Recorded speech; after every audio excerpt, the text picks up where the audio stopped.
আজকে চলে এসেছি লালবাগ নসিপুর ব্রিজ। তোমরা ব্রিজ দেখে অবশ্যই চিনতে পারছো, বলার কোনো দরকার নেই। তো এই রেল ব্রিজ যেটা গিয়েছে ব্রিজের ওপর দিয়ে, এটা হতে অনেক সময় লেগেছে। রেল পার্টি মোটামুটি 5-6 বছর ধরে পড়েছিল, তারপরে রেল চলাচল ব্যবস্থা পরিপূর্ণ হয়, তারপর থেকে নসিপুর ব্রিজ চালু হয়। তো দেখতে পাচ্ছ, এটা মিডিল দিয়ে হাঁটার রাস্তা আছে, সামনেও হাঁটার রাস্তা আছে, একদম এই সামনেটা মানুষ যাওয়া আসা করার জন্য। আর মিডিল দিয়ে পুরো রেল ব্রিজ একটু দেখায় ঘুরে ঘুরে। এরম জায়গা পাবে ঘোরার জন্য, ছবি তোলার জন্য ভালো মনোরম পরিবেশ। দেখতেই পাচ্ছ, ভাইকে নিয়ে চলে এসেছি, আমাদের ভাই আছে, ভাইজান দাঁড়িয়ে আছে সুপারস্টার। তো ছবি তোলার জন্য পারফেক্ট জায়গা। যারা ঘুরতে আসবো ভাবছো, একবার নসিপুর ব্রিজ এসে ঘুরে যাও, একদম অসাধারণ জায়গা ছবি তোলার জন্য, পারফেক্ট।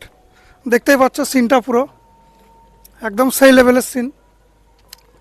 তো ভিডিওটা করলাম, আমি একাই কেন দেখবো, সবাই দেখবো, তার জন্য ভিডিওটা করা। তো এখান থেকে ভিডিওটা শেষ। অবশ্যই নসিপুর ব্রিজ একবার এসো তোমরা।